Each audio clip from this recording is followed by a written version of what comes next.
are back with Ashley Seal from Private Eye Investigation. How are you? I'm good. How are you? Good, good. So, to our listeners, viewers, who are you and what do you do? All right. Well, my name is Ashley Seal. I am the owner and founder of Private Eye Investigations. So I am a private investigator. Okay. Yeah.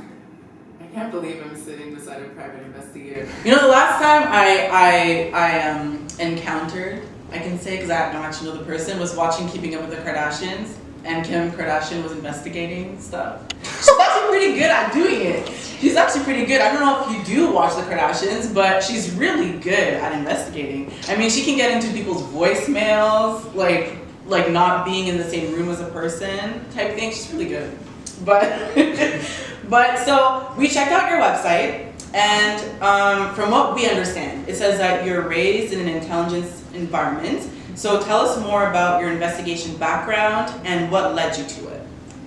Okay. So I was raised in the environment of the intelligence world. I have to be very broad about that. I can't really say much more than that. Right. But I guess I've always been intrigued with the unknown, with the wanting to, discover something that somebody's trying to hide. I've always kind of been drawn towards the security aspect of any type of career. I worked as a security, as a loss prevention officer when I was 16 or 17. I was a prison guard for the RCMP in the Northwest Territories for a while. Something I wouldn't do it again, but it was fun. And when I worked in the government, I did also a lot of screenings for immigrants that wanted to work in Canada in our airports or train stations or anything like that, anything transport and federal. So I did a lot of background checks on them, and I got really intrigued because it was kind of if they're trying to hide something, it's not evident, but you gotta find it, and that just kind of really opened my eyes. And I was about 17 when I took on that contract, so Wow. I was quite young.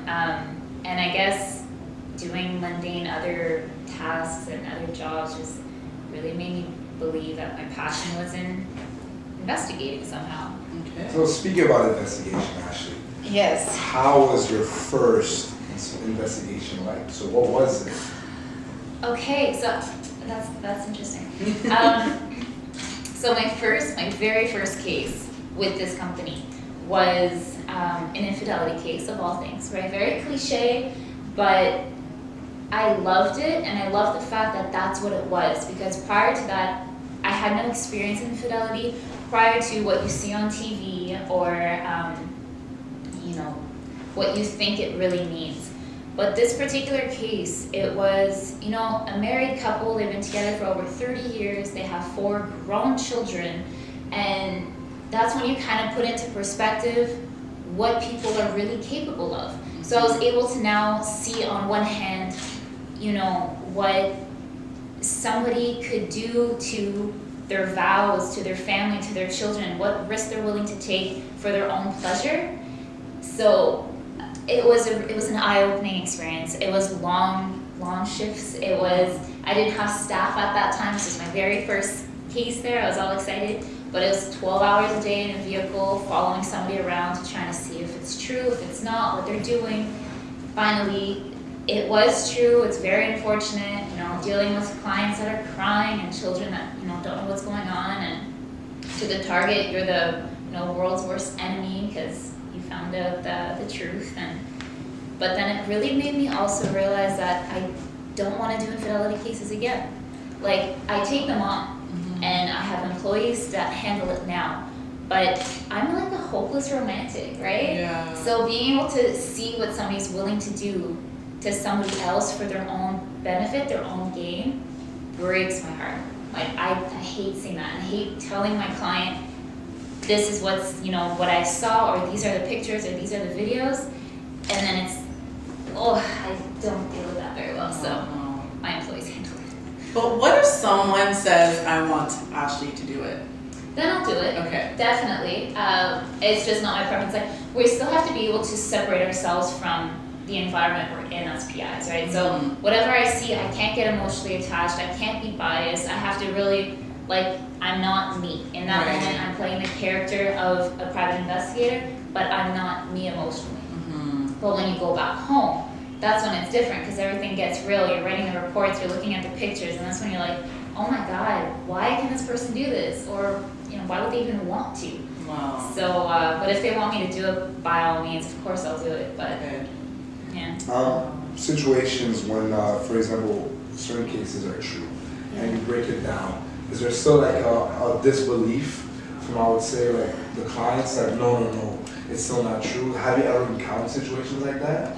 Yeah, but from the other perspective more. So I have clients that will hire me for same thing, like let's just stay on like the infidelity type topic, and we follow their spouse, and it could be every day for 6 months, and I could tell you, they're at the gym Monday, they're doing groceries Tuesday, like I can tell you their schedule to this day, it's like engraved in my head, but they're so convinced that their spouse is cheating on them that they won't see that the facts are right there in front of them that they're not.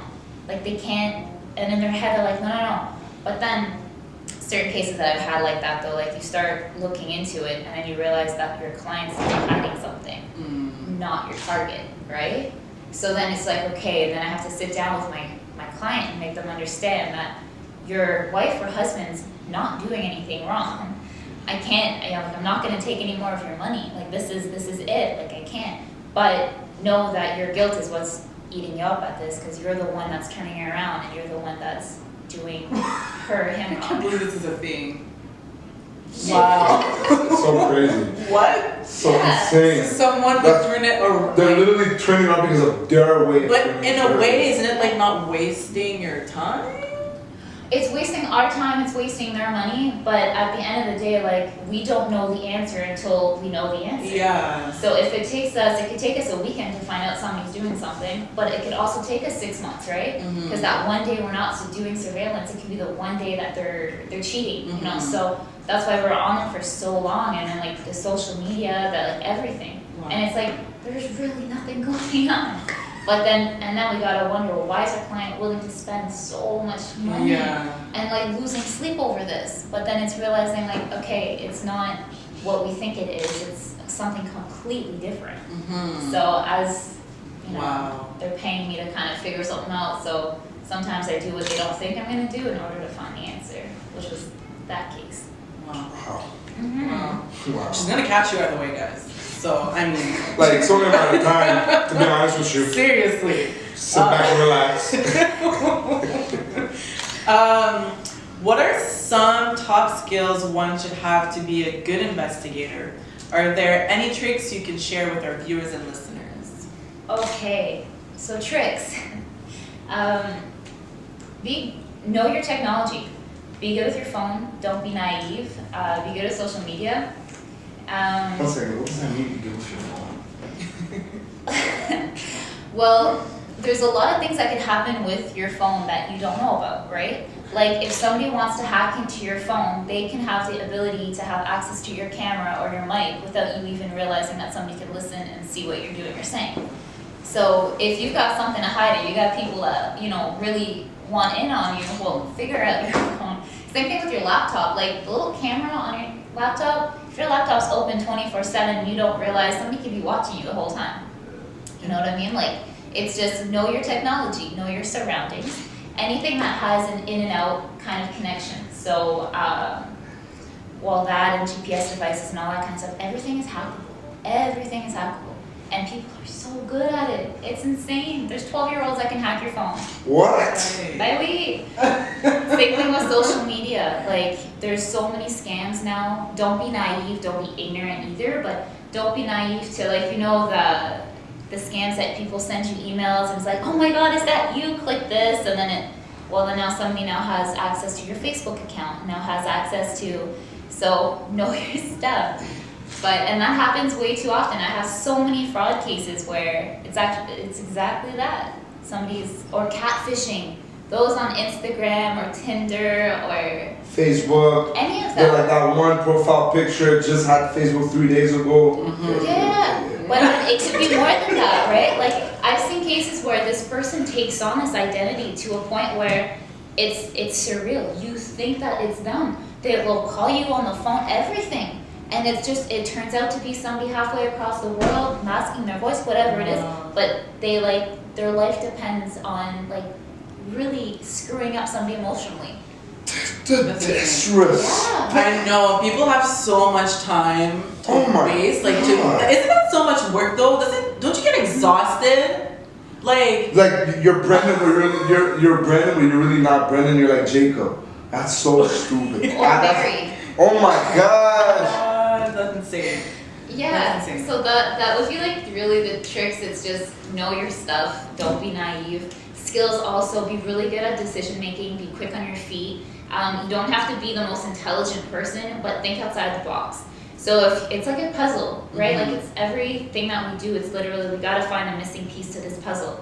Or if you've ever done escape rooms or escape manners, it's how are you gonna get out of? And every single step is this mystery. So you gotta figure out, put the numbers together, and you gotta be good at that because every case we have. So, question for you, Ashley, is being a private investigator as well. Like you said, you spend countless hours, trying to figure out cases and stuff like that. Have you ever encountered a situation where it became dangerous? Because to me, it's like, hey, are you following me? Or like, hey, who are you? That's a good question. Yes, absolutely. Dangerous for myself and for my employees. And as soon as it gets dangerous for my employees, that's where I get protective, right? They're my employees, they're my staff, we're like family at this point. They've been with me for a long time. I'm like the mother. I need to protect them.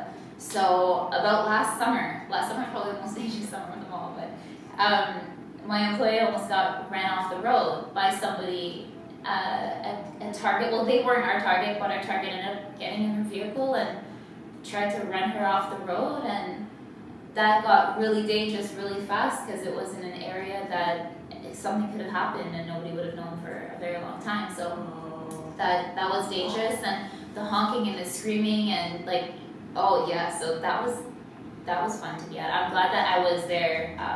I was not very far. We were both we were partners that night. So yeah, but then there's also where I got chased by a baseball bat. What? So that happens as well. No. Oh my god. Yeah. So wear a helmet. No, I'm just kidding. But no, seriously. It's depending on the situations. At that point, I knew I was putting myself in a risky decision. We had all of the evidence. We were confirmed. Now it's a point where it's my client's decision. What do you want to do? Do you want to walk into the situation head on? Do you want me to call the police because the situation's escalated? Or do you want us to be there as witnesses? You do what you have to do, and then we're there as your protection. And that's the option he took. Again, us as his protection got a aluminum baseball bat swung at us and chased us. So wait, and a beer can thrown. Okay, you can't see this person because he's taking pictures and he's behind the scenes. But do you witness these things? Oh my goodness! Wow. Yeah. So that was a case and a half. Okay, but so now I would say this is a perfect question to ask. Yeah. Do you carry self-defense weapons? That's a question I'm not gonna answer. No, but I'm gonna say I'm gonna keep it very pepper spray. Okay, so you see I'm right there. So legally in Canada, pepper spray is illegal, but you can have bear mace. You can have stuff for camping or hunting. You can carry that. So I'm gonna say that's what I have in my purse. Yeah. But also when you're doing certain types of surveillance, if you're witnessing something and you want to do a citizen's arrest, well, we have things for that as well. So we don't have handcuffs, but we have other ways to kind of detain the person or keep them there. But then I always have my personal other things in my purse or in my vehicles at all times. Just should anything happen, I'm ready for either protecting myself or defending myself, whatever happens. Okay. Don't ask anything like that. Yeah. For the rest of the interview. I got you. How can people request your service, and is there a process? Email, call. We do have Facebook. a website and whatnot. There is a process of filling out, you know, the client contract, non-disclosure agreement, that kind of stuff. But essentially, give us all the information you have, and the most important, and it's really, really common sense, but clients don't get it, let us do our job. That's it. So not necessarily like get out of our way, but give us breathing room that we can actually work. Because if you're micromanaging us, that means me and my, you know, we feel kind of choked up and we're not seeing the big picture. Wow. All right. So before we end, you've had accomplishments. Yes. So what would you say is the one you're most proud of? Well, honestly, being nominated as a finalist for the Businesswoman of the Year award for my first year of business. That was huge. That was, yeah, it kind of took my breath away. Like, I got an email with all the information and I deleted it because I thought it was spam. And then they called me and they're like, the deadline's tomorrow, we really need you to submit your paper. I'm like, for what? And I'm like, oh my god, yeah, I deleted that. Yeah. They're like, what do you mean you deleted it? We need you to submit it. And it took me like 6 hours to fill out all the information they wanted, and then I ended up as a finalist, and I was like, are you kidding me? Oh my god. Note to self, don't delete random emails that actually look important. Yeah. Oh my god. So Tino, how are we doing on time? Yes, doing We're good? Okay. So we asked our listeners, our viewers, Yes. to send us their questions, because this, honestly guys, this is the week. If you had them, you had to send them because this was the week. So we have 3 questions, and they're like, for the most part, I think relationship ones. Perfect. So the first one being, what is the best way to meet someone? How would you say that? From your perspective. From my perspective, not the way I met my partner. Best way, honestly, it's just real world, outside, in a, you know, at a Starbucks or right here just downtown walking around. I don't necessarily suggest at a pub or at a bar necessarily, or at a club, I should say. You know, unless you're 16, 17 and it's nothing really serious you're looking for, by all means. Online, I'd be really careful because of the whole catfishing thing. And we've all had friends with the stories of, oh my god, it's not what they look like on their picture. It may happen to you too. So online, I'd be really careful unless you know how to do your own checks. Unless you really know how to, like, okay, this is a person I want to meet, let me make sure he or she is legit. Okay. But just be careful. And then for the second question, how can you tell if you're being catfished or not? So it depends, right? Sometimes it's really obvious with the one picture, or they've only really had the network for a couple of days or something like that. Then it's really it looks fake, right? But on the whole other hand, when there's the people that really have like 50,000 pictures of themselves or of the individual, even videos, and it's like constantly updating, anything of that sort, then I would say take the information, look it up, Google it, YouTube it, really see, because then you'll be able to find if there's a second account. So then you'll find the real person's account and then see their wife or their husband's account or their kid's account. So if you could, and that's why I'm like, know your social media, know your technology, know how to be the Kim Kardashian you want to be. So you kind of just like look things up, and don't be embarrassed to be that person. You're like, oh my god, I'm being such a creep, I'll stop. No, you have no idea what they know on you, right? And you have no idea who these people really are. They could be your neighbor, or they can be halfway around the world sitting in a basement and, you know, the opposite sex that they're even saying they are. Wow. So crazy, just to think somebody would do that. You know? I know. Like, till this day, it's mind is blowing. Yeah. And the last question is, so after you've gathered evidence, how hard is it usually to digest for the party? So, like, once you've gathered the evidence and you're showing the person, listen, this is what I found, it's clear that this is a situation, how hard is it usually, like, for the party to digest? So I do a lot of prep work with my clients for that. So when I meet them before taking them on, I make them understand all of the risk, right? Mm-hmm. Like, it's never easy. If somebody's coming to hire us for something sensitive, it's because they're at that point where they've got nowhere else to turn. So it's now or never, they've thought about it. It's not 1 second to the next. It's literally, I've taken weeks, months, years to think about this.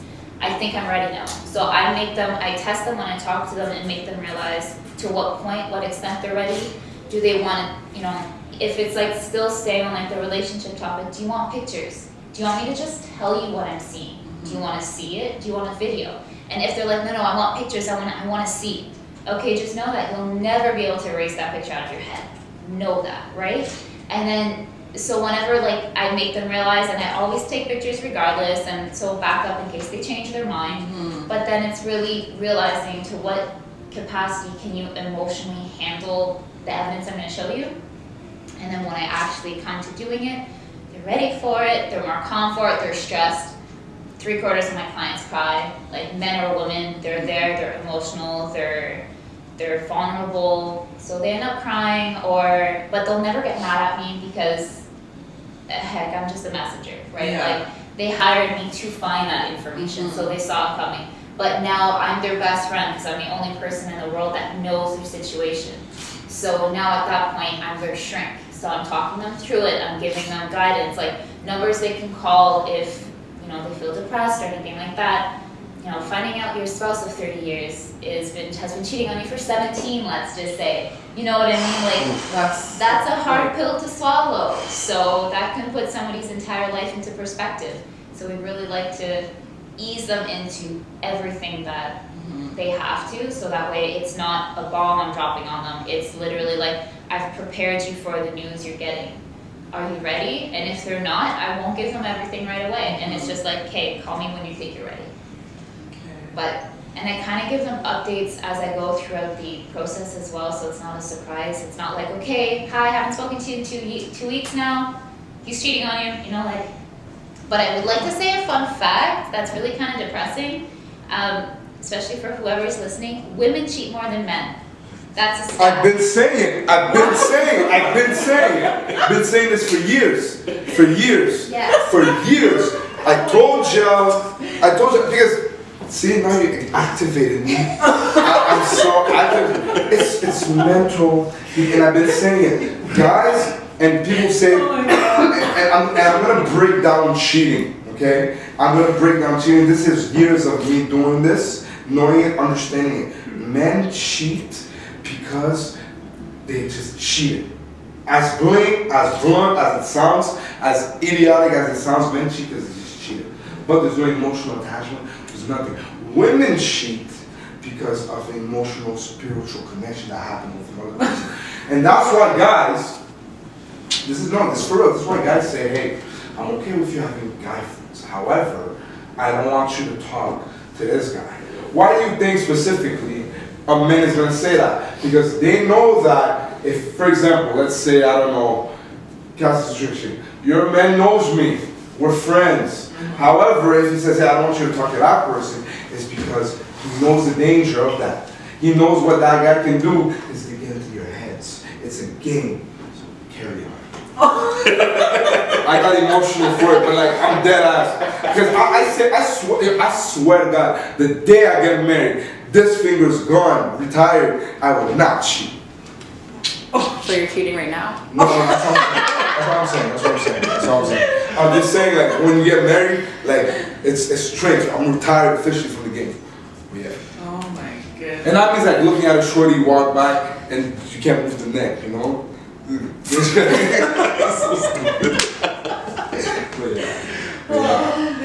Well, do you have any other questions? I want to hear about this, Yeah. about women cheat more than men.